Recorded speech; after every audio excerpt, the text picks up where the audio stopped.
to another edition of Driveopolis. It is 2017. I know you guys have been waiting patiently for another car review, but here I am. And then what a great car to be in for the start of the review season. I'm a 2017 Ford Focus RS. Headline figures is a 350 horsepower, 4-cylinder turbocharged engine, made it to a 6-speed mandatory manual transmission, which I of course love, and with a very, very clever, very trick active torque vectoring 4-wheel drive system. You've heard so much about this with the drift mode and so on. Now, first thing about the drive modes, it really annoys me that manufacturers insist on putting so many different drive modes in cars. Normal, sport, track, drift. Do you really need so many drive modes? I think really what's happening is that manufacturers are making the cars good in sport and track, but artificially dumbing them down for the normal and comfort modes, right? It doesn't make any sense to me. I want the car good the moment I get in. I don't like having to fiddle with buttons. That said, I have done a lot of fiddling for your benefit, and in my view, this car is best in sport if you're just driving around, or drift if you're driving sportingly. I'll explain why. Normal is a little soft, it doesn't feel very powerful. Sport firms everything up nicely and you actually feel like you're in a performance car. Track is okay, if not for the fact that you have the dampers in sport. This car's ride is too firm in sport. It's not really drivable in sport as far as I'm concerned, not on the regular road and not on most racetracks either. I think drift is excellent because it does something very magical. Not even if you're trying to drift, even if you're driving normally in drift, you get the active torque vectoring working for you. In normal and sport, it feels like a very stable, very nice and safe and grippy front-wheel drive or all-wheel drive car, a conventional car. In drift, you actually get the tail moving. It doesn't wag around or anything, but it does when you enter corners, engage your rear wheels a little. You feel the power going to the outside rear wheel, which helps you enter the turn quite aggressively, and it helps you rotate all the way around the corner. That's a very satisfying feeling. Even if you don't want to or can drive like a hero, you can enjoy this every day. Around intersections, even tight corners, you feel that power transfer coming in, and especially in tight corners.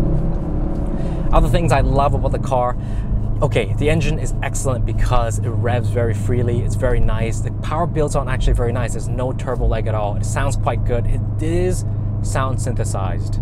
There is some sound helping from the speakers, but as far as it's pleasant, it's not something that really antagonizes me. I'm okay with some sound symposium. I know it wasn't a few years back, but now I can live with it. Problem with the engine is that it doesn't quite feel 350 horsepower strong. You are in a 3,500 pound car with all of the specialized 4-wheel drive hardware, but still it doesn't quite feel as quick as it's advertised. I don't know what the actual dyno figures are. I'm sure some of you out there already have dyno URSs, and maybe you can tell me in the comments below. But just from my own experience driving a 3,500 pound car with 350 horsepower, this doesn't have quite as much shove as I was expecting. It feels more like 280, 300. That's okay though. It is enough power to engage your chassis, it is power to engage your grip and give you a really good time. So with those things in mind, I think I'm happy with the engine. I just, doesn't feel as quick as I want it to be. But aside from that, everything else about the car is excellent. Build quality is just superb. I was reviewing a GT350 Shelby last year, and you'll remember that car. It wasn't quite as good in build. There was a big unsightly panel gaps around its bumpers and panels and doors and hood and trunk, and overall it didn't give an impression that it was put together very well.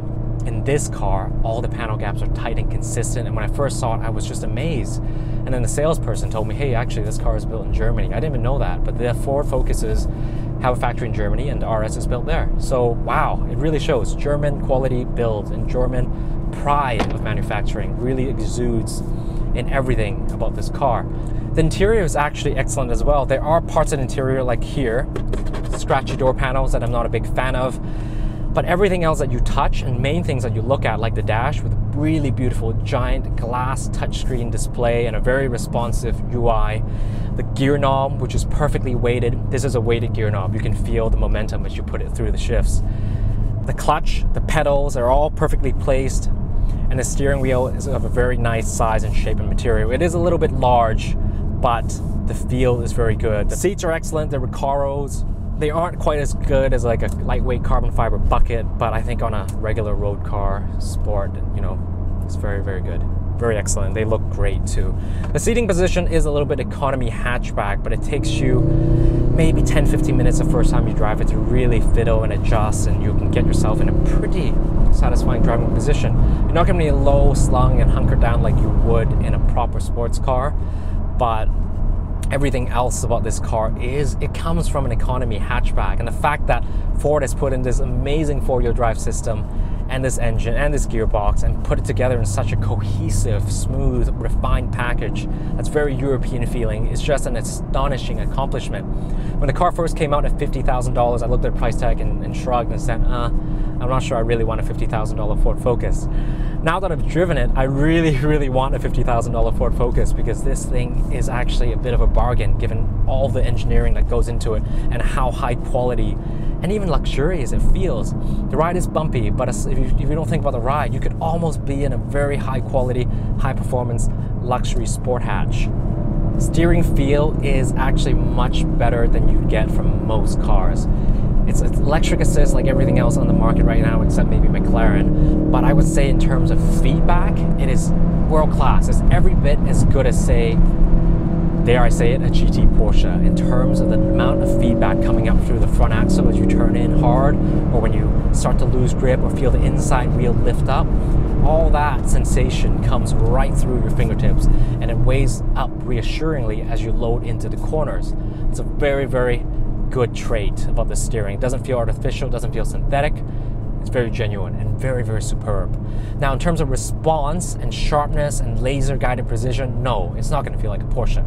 But this is a $50,000 Focus, and the fact that they can make a steering feel so good in a Focus RS gives me great confidence in Ford's Motorsports or RS division. I felt that back last year with the GT350R, but I would say overall, in terms of the build and the fact that this is European made, and the feeling of quality and this giant touchscreen and the design and layout of the interior, I might actually find this to be a better place to be than the GT350. The GT350 is a more intense experience, and of course it's higher performance, it's faster, it's more expensive and all that, of course, and it's rear-wheel drive.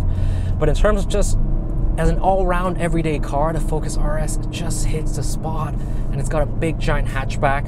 You do have to be careful with the hatchback. For some strange reason, when you open it, the top of the hatchback lifts up insanely high. You can hit some ceilings in parking garages. Don't ask me how I know. Other things I don't like, the fuel tank has a pitiful mile range. You know, we're in Canada, so I'm kilometers. You're out of juice in about 300 kilometers. You're constantly at the pump. So for a daily driver and all-rounder, that is quite annoying. Other things that are annoying, the turning radius. Trying to do a U-turn on a residential street is just a pain in the ass. It is not a quick U-turn. You're backing up for sure. I don't know if it's a combination of the four-wheel drive system with the lowered suspension and the aggressive camber design, but no car I've driven recently has been this bad with a turning radius. But you forgive it because what it does well, it does so well. That's a Focus RS for you. Now, next month I will be attending the press launch, international launch of the new Civic Type R. So I will be comparing this car with the Civic Type R when the time comes. So be sure to subscribe, follow me on my channel and on Instagram. I know I haven't been posting a lot lately, but I'm still absolutely available by direct message on Twitter or Instagram. Send me a text, and I'm happy to chat with you about whatever it is that's on your mind.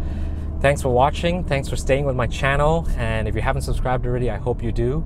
So that's a Ford Focus RS in a quick nutshell. It's a very specialized vehicle, and I absolutely love it.